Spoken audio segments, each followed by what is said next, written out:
Bismillahirrahmanirrahim. Assalamualaikum warahmatullahi wabarakatuh. Waalaikumsalam. Izin saya menyapa sahabat Mida dulu ya, Ustaz ya. Silakan, Ustaz. Masya Allah. Sahabat Mida dimanapun Anda berada, jumpa lagi dengan saya Rizky Haitsul Haq dalam konten kita podcast Sahabat Mida di pembuka tahun 2025, dan kita buka dengan serial Safari Dakwah NTT Nusa Tenggara Timur dengan para pejuang NTT. Masya Allah. Maka dari itu dengan kerendahan hati kami mengajak seluruh sahabat Mida untuk bisa menjadi bagian dari supporting kegiatan edukasi kami dengan cara like, comment, dan subscribe. Dan jangan lupa share seluas-luasnya agar manfaat ini tidak hanya dirasakan oleh sahabat Mida, tapi bisa dirasakan manfaatnya lebih luas lagi.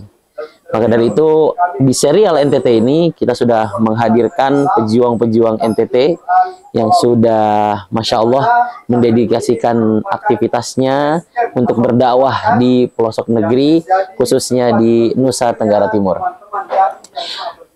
Dan Alhamdulillah sudah hadir di depan kita, Masya Allah, sosok yang sangat humoris, namun tidak mengurangi kesemangatannya dalam beramal, gitu ya, dan membuktikan sepak terjangnya. Berapa lama, di mana, dan apa saja yang sudah beliau tuangkan dalam kegiatan beliau di sini. Kita akan bahas bersama-sama dengan Ustadz Apri Prakoso. Ya benar, Ustaz. Benar ya? Masya Allah. Assalamualaikum, Ustadz. Waalaikumsalam warahmatullahi wabarakatuh. Masya Allah. Santai, Ustadz, santai. Ini depan kamera saya memang. Melihat ini baru pertama kali saya masuk kamera. Alhamdulillah, alhamdulillah. Ini memang karakter pejuang NTT itu karakter yang memang tidak biasa masuk depan kamera. Tapi biasanya tuh karakter yang menerobos hutan, hujan, banjir, Masya Allah. Yang berbeda, Ustaz. Masih view yang hujan, dingin-dingin, rintik-rintik ini, ya kita natural aja, Ustaz ya. Natural, tidak apa-apa, Ustaz. Natural aja kita dengan suasana pondok pesantren yang sangat menenangkan hati, gitu ya. Bersama para santri dari tadi subuh, dan sebelumnya kita juga sudah ngobrol sedikit dengan beberapa asatid, ada Ustadz Fadli, ada Ustadz Kuncoro, dan insya Allah hari ini kita akan ngobrol dengan Ustadz Apri Prakoso. Baik, sebelum itu Ustadz, sebelum kita persilakan Ustadz untuk perkenalan, masih di serial Safari Dakwah NTT ini, pastinya kita ingin memanfaatkan momentum ini untuk bagian dari syiar perjuangan sahabat-sahabat kita yang ada di NTT, yang mana medan dakwahnya mungkin tidak semudah perjuangan dai-dai yang ada di perkotaan.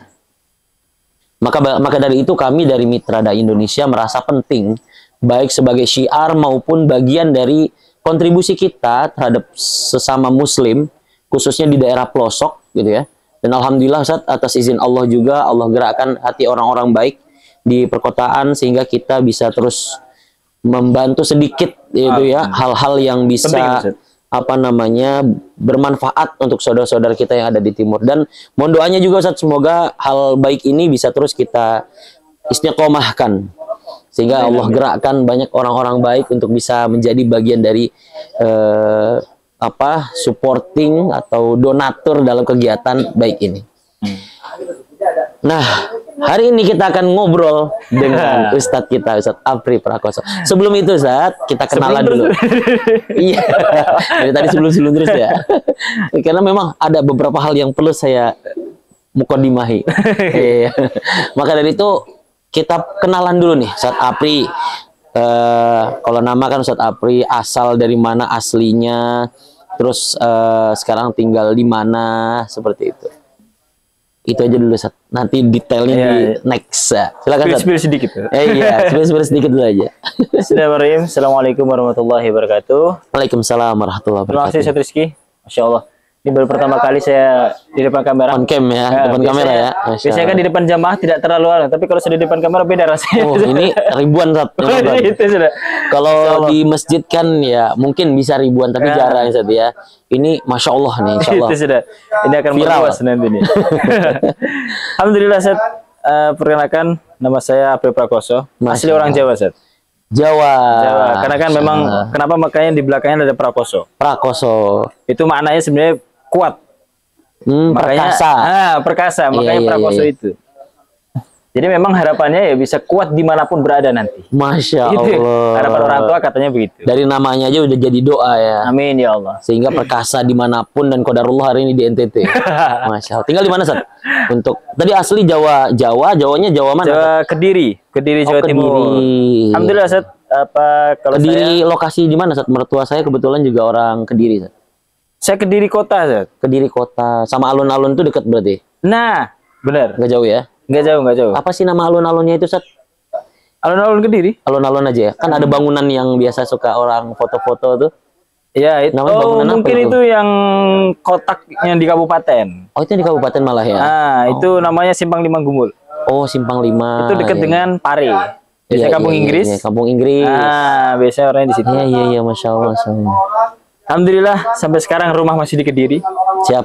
Saya besar bisa dikatakan hampir besar di perantauan sih.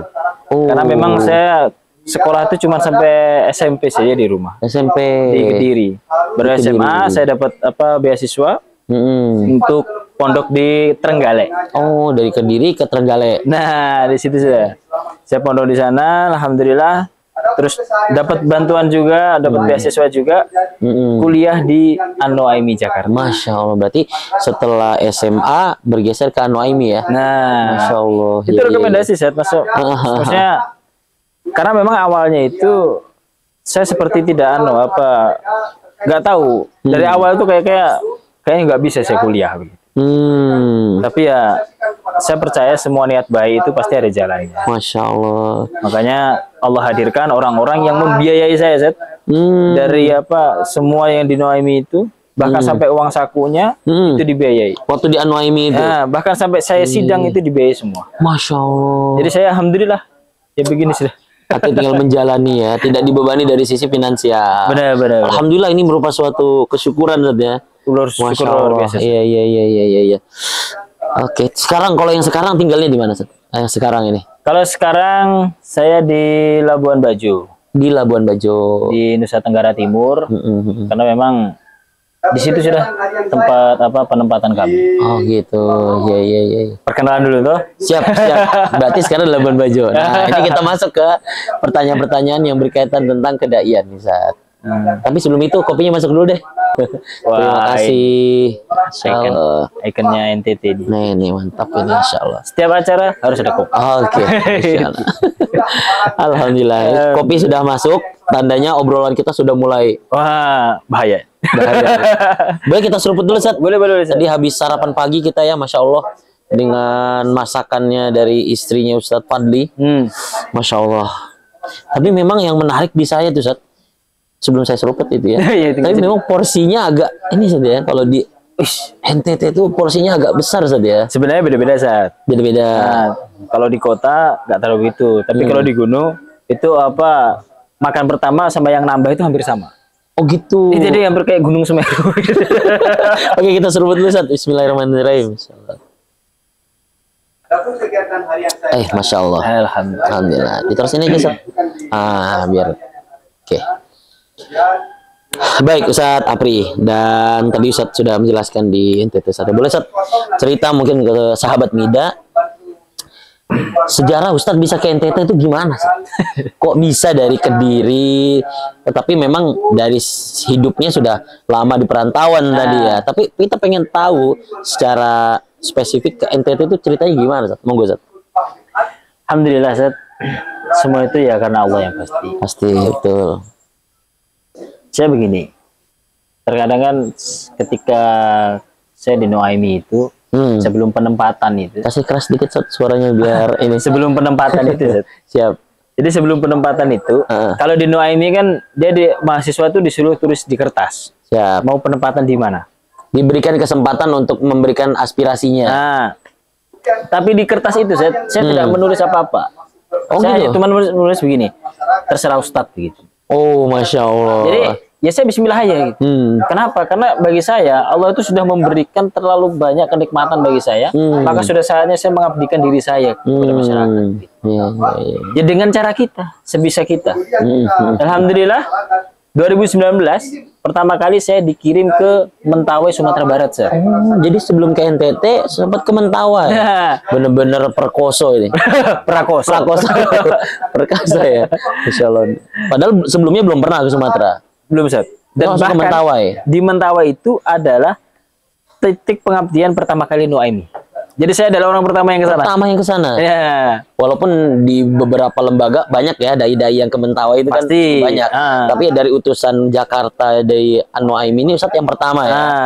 Oke. Sama satu sahabat saya Bang Hakim Ritonga. Masya Allah. Hakim Ritonga. Semoga beliau menonton ini. Masya Allah. Salam rindu untuk salam dulu ya.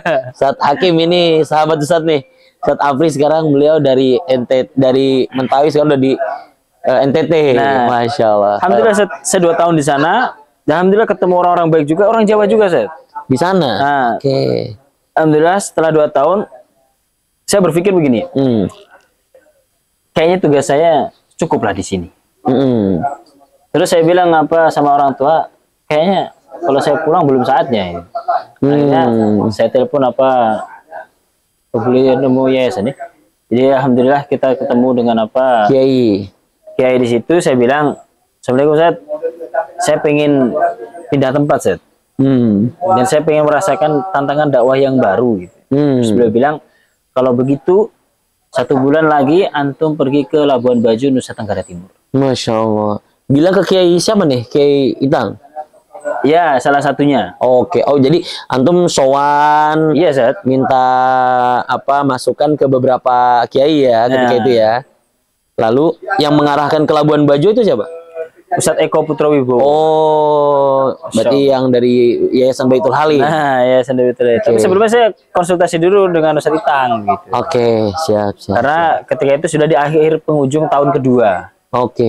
Kira-kira bagaimana? Terus saya bilang, kayaknya seru juga nih kalau di Nusa Tenggara Timur. Masya Allah, iya. Antum merasakan ini sebuah tantangan ya, hal baru lah ya. Iya. Oke. Tantangan dakwah baru. Cuma saya coba aja. Bismillah. Akhirnya saya berangkat ke Nusa Tenggara Timur. Masya Allah. Siap. Setelah Penempatan itu langsung ke NTT ini. Iya. Setelah itu saya langsung ke NTT, ketemu dengan yang namanya Ustadz Fadli. Ustadz Fadli itu Masya Allah. Beliau itu abang juga, guru juga. Pertama kali saya datang ke sini, ketemu dengan beliau, ketemu dengan para kiai-kiai yang ustadz-ustadz, tokoh-tokoh di Labuan Bajo. Siap. Diarahkan, dikasih pengertian bagaimana kondisi masyarakat yang ada di sini. Ya saya alhamdulillah belajar itu. Siap. Akhirnya sebelum saya pergi itu saya sempat tinggal di sini di pondok pesantren ini. Itu hampir sekitar 1 bulanan. Dan di situ saya ketemu dengan Ustadz Fadri Daud. Saya pertama kali ke sini tuh kayak heran gitu, Ustadz. Kenapa tuh heran? jadi saya katanya deh pondok pesantren alam. Setahu saya sekolah-sekolah alam itu ya cuma sekolah alam biasa, mungkin dari gazebo, dari begitu sudah. Dan jalannya tetap seperti biasa. Nggak ada, cuma nama lah ya. Nah, tapi pertama kali saya datang, Masya Allah. Alam beneran. Saya mohon maaf Ustaz, mohon maaf ya, sampai saya berpikir kok bisa orang tinggal di sini. Tapi Allah itu Masya Allah. Saya tuh sampai ternyata memang nikmat dari Allah yang diberikan kepada kita itu sungguh luar biasa. Ada orang-orang yang lebih ya bisa dikatakan di bawah kita itu, maka sudah saatnya kita bersyukur. Masya Allah. Saya tinggal di sini, saya diberikan arahan oleh Ustadz Fadli. Alhamdulillah, setelah itu saya penempatan di Labuan Bajo. Oke, di Labuan Bajo ya. Berarti dari story tadi tuh, kisah tadi yang setelah hampir mau 2 tahun ya di Mentawai ya. Lalu setelah dari Mentawai, sowan, minta arahan, masukan, ingin mendapatkan tempat baru, tantangan baru, dan akhirnya diarahkan ke tempat ini ya. Tapi memang beliau ini secara karakter sudah siap lah ya. Sesuai nama ya nih, Prakoso ya kan. Mau di mana aja insya Allah siap gitu ya. Oke. Masya Allah. Berarti saat aktivitas di Labuan Bajo, boleh ceritakan sedikit saat aktivitas Ustadz di sana itu seperti apa, Ustadz? Kami ada sekolah di sana, Ustadz. Oke. Alhamdulillah, dulu karena ini sekolah baru merintis juga. Saya datang itu baru 3 tahun atau 4 tahun itu. Dan di sana, alhamdulillah kita bisa membantu sampai di sana dan sekarang sudah baru satu lulusan, namanya di SDIT Persaudaraan. Oke, Dan di itu salah menjadi sekolah. SDIT kalau di Manggarai Barat di kabupaten itu menjadi sekolah Islam paling besar di situ. Oke. Dan kalau di NTT baru 2 SDIT-nya. Di Manggarai Barat dan di Kota Kupang. Kota Kupang. Nah, saya udah di sana. Alhamdulillah masuk juga di Ikatan Khatib Manggarai Barat. Antum. Nah, Oke. Karena dipercaya alhamdulillah untuk di khatib di beberapa tempat di sekitaran Labuan Bajo. Masya Allah. Alhamdulillah juga dipercaya juga sering mengisi kajian mingguan, tahsin dengan bisa jadi wali murid, bisa jadi dengan masyarakat ibu-ibu yang di sana. Masya Allah. Karena seru juga kalau kita udah sama ibu-ibu tuh. Wah, ini udah banyak fans ibu-ibunya nih. Alhamdulillah. Berarti Ustadz selain mengajar di sekolah juga aktif di kegiatan masyarakat lah ya, pengajian dan ya aktivitas kegiatan masyarakat, aktivitas kegiatan keislaman di masyarakat lah ya. Benar-benar. Alhamdulillah. Masya Allah. Kalau yang bersifat sosial ada aktivitas yang Ustadz geluti di NTT ini, Ustadz? Jadi saya begitu juga, Ustadz. Jadi kalau sekedar ngajar kayaknya kurang. Oke. Maksudnya Allah kan sudah kasih nikmat yang luar biasa nih. Kalau cuma begini aja kayaknya kurang dalam mengabdi. Akhirnya saya tergabung, kita mendirikan namanya Yayasan Jembatan Kebaikan. Oh, ada yayasan yang kami sebagai pelaksana harian. Dan di situ lagi kami membuat program yang namanya NTT Bersekolah. Hanya dengan 20.000 per bulan per orang, Masya Allah, kita bisa membayari SPP-nya beberapa anak yang dia nggak mampu bayar. Sampai sekarang masih aktif itu? Alhamdulillah, sampai sekarang masih aktif. Kalau seragamnya jelek, kita belikan seragam. Terus ketika dulu Ustadz Amar Sakib juga ya mendirikannya? Beda? Beliau itu ya, Ustadz Amar Sakib itu adalah pendiri, orang pertama yang menjadi ketua JKN, namanya JKN, Jembatan Kebaikan Negeri. Jembatan Kebaikan. Jadi yang aktif juga di kegiatan nasional, kegiatan sosial ya. Kegiatan sosial, dengan JKN tadi Jembatan Kebaikan Negeri. Alhamdulillah, Ustadz. Jadi program itu ya tentang beasiswa juga iya, apalagi tentang sembako juga iya. Nah sekarang kita lagi menggeluti program guru ngaji. Saya tertarik di situ, Ustadz. Sebenarnya di NTT ini semakin kita masuk ke dalam, ternyata semakin banyak orang yang harus dipedulikan. Bukan hanya dari segi jalanannya, infrastrukturnya, bukan dari infrastrukturnya, tapi bagaimana SDM-nya yang harus kita benar-benar perhatikan. Dan di kolong ini dia ada di Desa Siru ini, salah satunya saya pernah tanya dengan Pak Kepala Desanya itu, mereka punya program bagaimana walaupun di kampung, tetapi satu rumah satu sarjana. Oh, ada program itu? Atau hanya baru sebatas harapan? Harapannya dan akan seolah dijadikan program. Dan itu sudah lama, dan saya rasa setelah saya keliling di kampung kolong ini nanti ada kan, kondisi kampung kolong gitu. Jadi hampir setiap rumah itu ada sarjananya satu di situ minimal satu rumah satu sarjana. Nah, dengan adanya Yayasan Jembatan Kebaikan itu yang kami dirikan itu, alhamdulillah juga bukan hanya Yayasan Jembatan Kebaikan, orang-orang baik itu selalu datang kepada kita ketika kita punya niat baik. Nah, ini dia nih, Masya Allah. Dan itu pasti orang datang kepada kita, mungkin dan salah satunya adalah Mitra Dai Indonesia ini. Masya Allah, saya luar biasa sekali, sangat membantu, benar-benar membantu. Dari segi kesejahteraan ini no setting masyarakatnya, no setting tidak, ini no settingnya saya tanpa disogok atau apa ini. Karena saya juga merasakan manfaatnya, Mitra Dai Indonesia, Basnas, boleh sebut yang lain ya? Boleh, sebut aja. Relawan Nusantara juga bisa, sahabat pedalaman, mereka masuk di sini. Senyum Anak Negeri, Senyum Anak, Masya Allah, itu Sarjono, kalau temen nontonin Senyum Anak Negeri. Dan benar-benar kita datang, betul. Kita melihat kondisinya masyarakat yang memang perlu. Dan hari ini Mitra Dai, Allah ijabah niatnya untuk bisa berkunjung kedua kalinya ini dengan memang niat ya, dengan niat membawa amanah juga dari orang-orang baik di sana. Benar-benar. Insya Allah. Tapi ya artinya memang kegiatan di sini itu penuh akan hal-hal yang positif sehingga kita memiliki keinginan untuk bisa berkontribusi di situ saja. Benar-benar. Insya Allah, insya Allah, Karena Masya gini, Allah. terkadang kan kita berpikir ketika kita di kota gitu, di sebuah perusahaan ngadain rapat aja, itu kan rapatnya aja itu kan minumannya, makanannya itu setara dengan makannya mereka dalam satu hari. Masya Allah. Makanya dengan memperhatikannya orang-orang kota memperhatikan yang ada di pedalaman-pedalaman ini, meningkatkan kesejahteraannya, SDM-nya, minimal dari beasiswa pendidikan, agar mereka itu tidak mikir lagi sudah SPP-nya dan lain sebagainya, biaya sekolah dan lain sebagainya. Dan itu merupakan tanggung jawab kita semua saat pastinya. Benar, tanggung jawab kita semua untuk merangkul seluruh masyarakat ya, sehingga tidak ada terjadi ketimpangan dan semuanya bisa mendapatkan haknya sebagai warga negara secara sama gitu ya. Tapi ini kita kembali lagi ke sosok seorang Apri, Ustadz Apri yang memang jadi seorang ustadz gitu ya.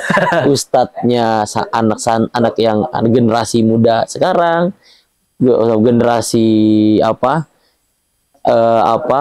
orang tuanya gitu ya. Bahkan beliau juga memiliki jiwa sosial yang sangat besar gitu ya. Masya Allah. Alhamdulillah. Kita sangat berharap dai-dai yang produktif seperti ini memang.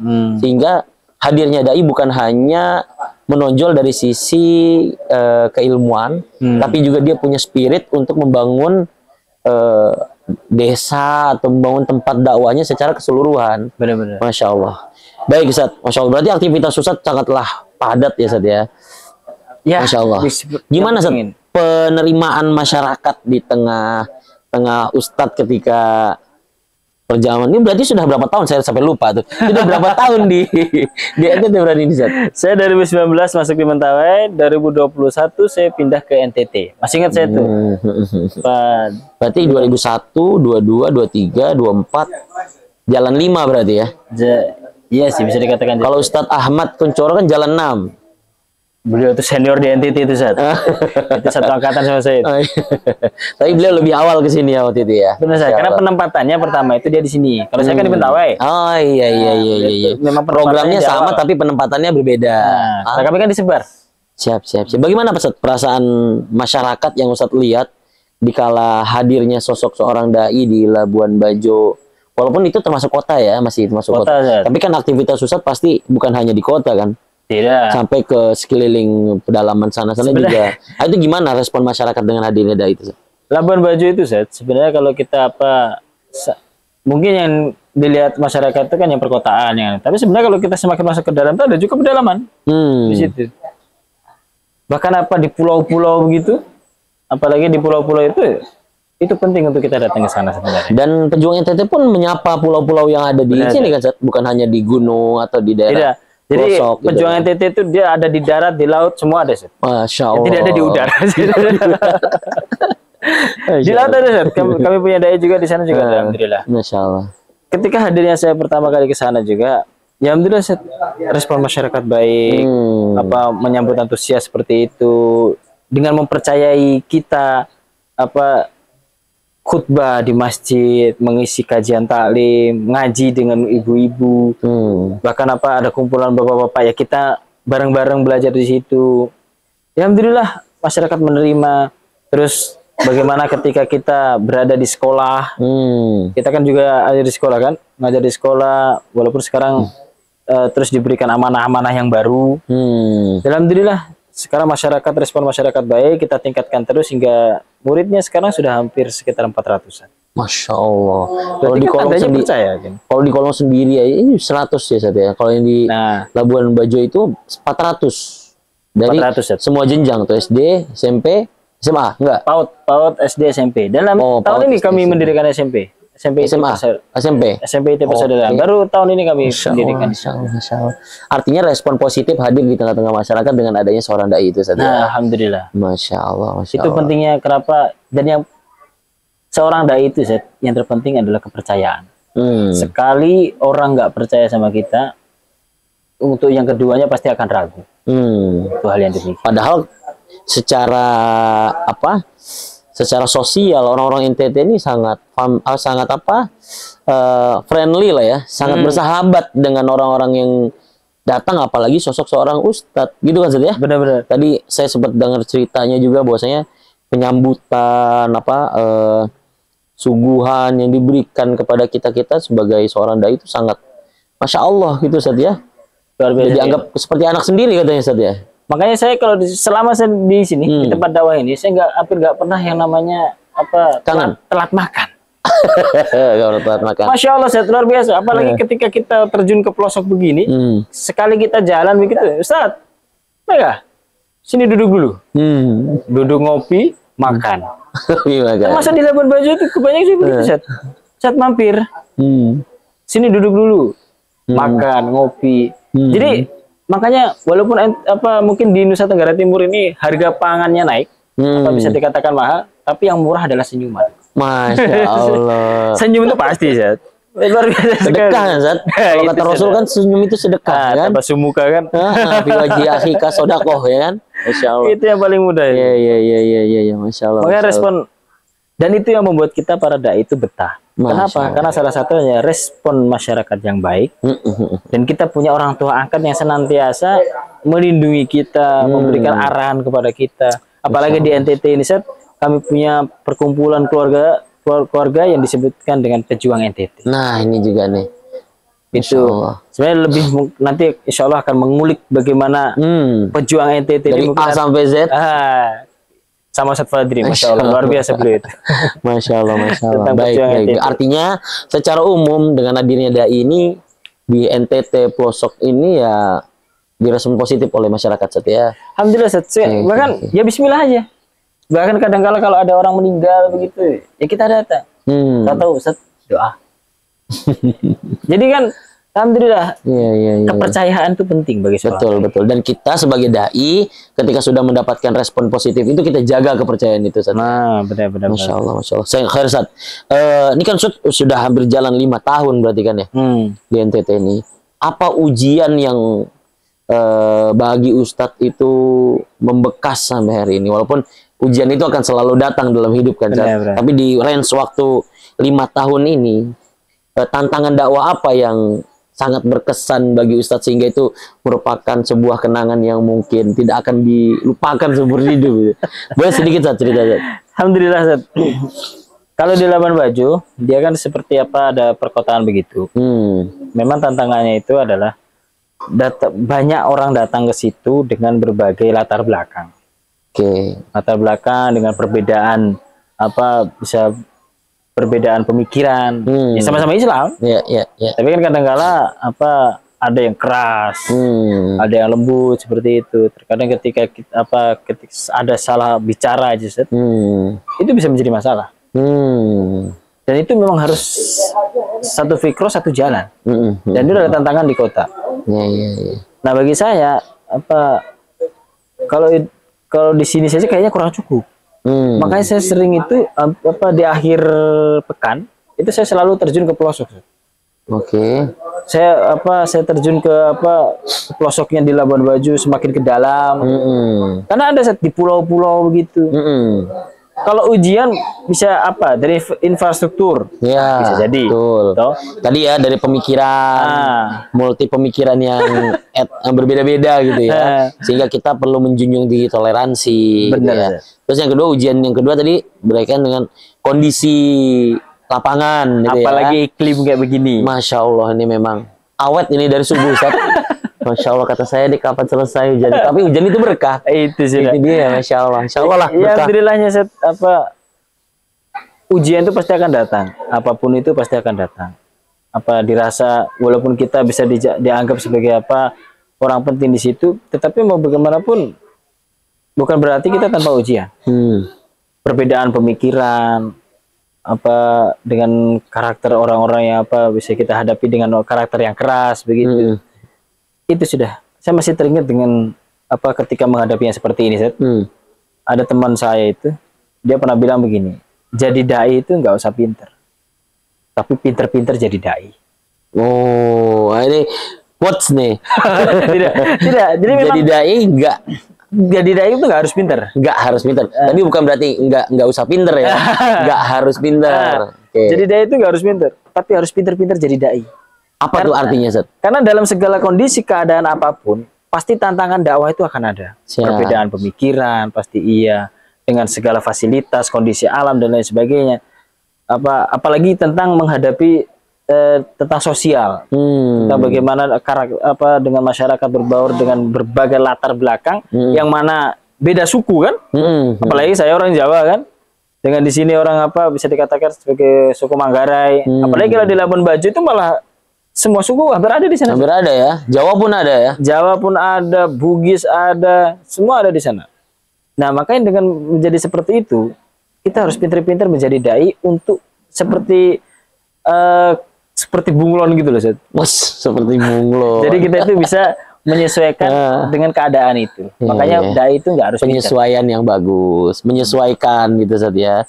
Mungkin lebih bisa ya menjunjung di toleransi, karena kan ada beberapa yang mengambil satu pendapat sehingga bertentangan dengan pendapat yang lain, lalu dia tidak bisa memahami suatu permasalahan secara umum sehingga menimbulkan malah jadi konflik kan gitu kan.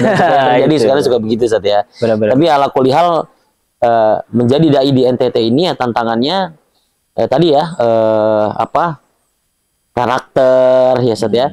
Terus juga kondisi baik infrastruktur maupun secara iklim seperti itu, Sat harus ya. Siap. Dan dia harus siap, Masya Allah. Pertanyaan terakhir, Sat. Atau antum masih mau lama? Tidak apa-apa, selanjutnya. Tidak apa-apa. Wah, tadi katanya mau buru-buru. Giliran di depan kamera lebih lama beliau ini. Gak dianu dulu. Boleh Set, gini dulu. Benar-benar. Ini pertanyaan terakhir, jadi kita harus minum dulu ini. Betul, mulut saya juga agak kering. Insya Allah, Bismillah. Tapi memang kopi NTT ini khas, Set. Ini udah gelas ke dia menginting itu 4 atau 5 lah, antara 4 atau 5 lah dalam dari semalam ini. Paling nanti komennya hati lambung, asam lambung naik sih. Ya, tapi hal memang Masya Allah perfect lah. Apa di mana kita duduk di situ ada kopi. Masya Allah, bukan di mana Anda berpijak di situ langit berpijak. Masya Allah, barakallah. Ini memang saya sahabat lama sama Ustadz Abdi ini. Masya Allah, beliau ini guru saya sebenarnya. Dan memang ya, Masya Allah ya, melepas rindu kita kalau walaupun depan kamera, tapi kita berusaha tidak terlalu kaku lah, Sat ya. Benar-benar cair mungkin ya. Karena pertemuan kita tidak lama ini ya. Itu sudah. Maunya saya beliau ini 1 bulan. Waduh, bisa diomelin sama orang rumah nanti, Sat. Baik, pertanyaan terakhir, Sat. Kita tadi juga sudah sempat menanyakan ke ustadz-ustadz yang lain, dan ini juga kita mau tanyakan ke Ustadz. Apa hal yang menurut Ustadz suatu hal yang istimewa, yang unik ya, sehingga memantapkan langkah Ustadz sampai hari ini, walaupun ke depan kita kan tidak tahu gitu kan, tapi sampai hari ini hati Ustadz masih mantap untuk berjuang di NTT bersama para pejuang NTT lainnya, sehingga itu bisa menjadi harapan Ustadz ke depannya juga untuk bisa makin mantap melangkah di NTT ini. Fadhal, Ustadz. Kekeluargaan, Ustadz. Saya merasa ketika saya pertama kali datang ke sini itu seperti saya pulang ke rumah saya sendiri. Mirip-mirip kayak Ustadz yang sebelumnya nih. Tapi kekeluargaan ya. Keluarganya luar biasa, Ustadz. Makanya kenapa bahkan sampai ada bilang, selama kamu di NTT, selama kamu ngabdi di NTT, kamu gak akan pernah merasakan kelaparan. Kamu mau datang silahkan, anggap ini rumah sendiri. Ketika ada masalah apapun, bersama-sama kita selesaikan. Apa yang bisa dibantu, kita bantu. Kekeluargaan inilah yang dijaga begitu. Ketika kita dihadapkan dengan masalah, kayak seperti tadi kan, ketika kita mengisi apa begitu, tiba-tiba ada orang yang tidak dengan berbeda begitu. Ada orang di belakang kita, keluarga kita, orang tua angkat kita yang menguatkan. Itu hal yang biasa begini-begini.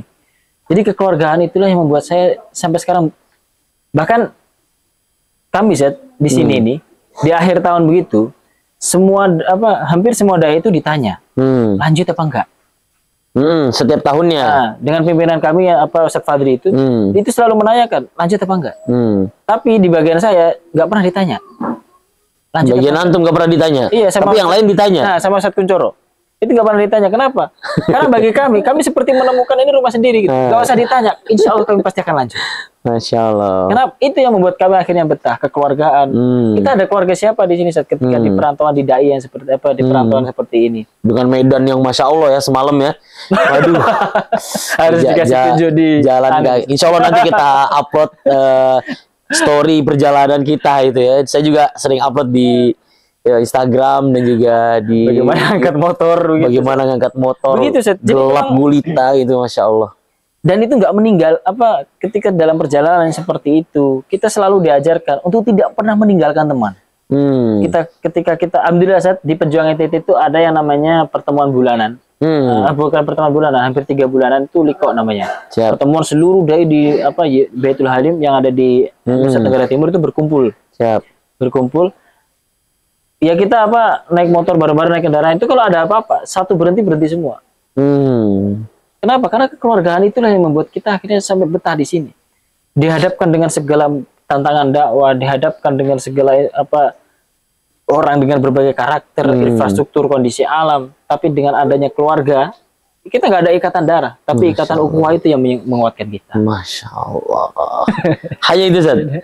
Dan itu yang paling menguatkan hati Ustaz kayaknya ini ya. Yang lainnya itu bonus ya. Bonus tapi saja. Ini yang membuat kami, Masya Allah. saya sampai sekarang saya nggak berpikir untuk saya berhenti. Masya Allah, Masya Allah, tabarakallah. Seruput lagi Ustaz. Wah, Masya Allah semangat, menggebu-gebu sekali. Dari yang tadinya nggak mau masuk kamera ini jadi sangat menggebu-gebu. Nanti ya, ini saya udah tahu nih nanti yang nggak mau ini. Ya alhamdulillah Ustaz, jazakallah khairan ya. Masya Allah ya, kita jadi bisa lagi-lagi kita harapannya syiar ya. Syiar bahwasanya ini adalah sebuah perjuangan yang harusnya setiap kita memiliki rasa tanggung jawab atas perjuangan ini. Lagi-lagi al-muslimu lil muslim kal bunyani yashuddu ba'duhum ba'du. Benar. Idza saka minhu udwun tada'a lahu sairul jasadi bil humma wasahar. Yang artinya ya seorang muslim itu ibarat sebuah bangunan gitu ya. Apabila yang satu roboh maka yang lainnya juga akan merasakan ketidaksempurnaan gitu ya. Benar. Sama seperti tubuh, jika ada yang sakit maka ya demam semuanya akan merasa ketidaknyamanan. Maka ketika itu semua sudah bisa kita obati, semua itu sudah bisa kita jalani, insya Allah kenikmatan itu akan menjadi sebuah kekuatan ukhuwah yang kuat dan bisa menghadirkan kekuatan yang menghadirkan manfaat yang pastinya lebih luas. Alhamdulillah. Jazakallah khairan Ustaz Apri Prakoso SH ya. Sudah dong. Sudah ya. Alhamdulillah ya. Masya Allah nih. Lagi-lagi saya sangat apresiasi kepada sahabat pejuang NTT nih. Dakwahnya oke, akademisnya oke. Jodohnya belum. Doakan ya semuanya. Masya Allah. Semoga Ustaz Apri dan pejuang NTT lainnya ada Ustaz Kuncoro ya. Allah bukakan pintu jodohnya. Amin. Sehingga bisa bertemu dengan pujaan hatinya yang Allah Subhanahu wa taala sudah tertulis di Lauhul Mahfuz. Yang terpenting itu ana urid wa hiya turid Allah fa'ala bima yurid. Wah, insyaallah. Quotes tuh.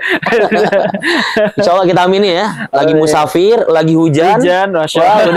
Insyaallah. Qoriban insyaallah. Amin. Jazakallahu khairan Ustaz Apri atas waktunya dan kesempatannya kita ngopi di depan kamera Mitra Dai Indonesia. Dengan sahdunya hujan. Insyaallah nanti kita akan upload dalam serial pejuang serial Safari Dakwah ya. Bersama para pejuang NTT di Pondok Pesantren Alam Tahfidzul Quran Kolong. Assalamualaikum warahmatullahi wabarakatuh.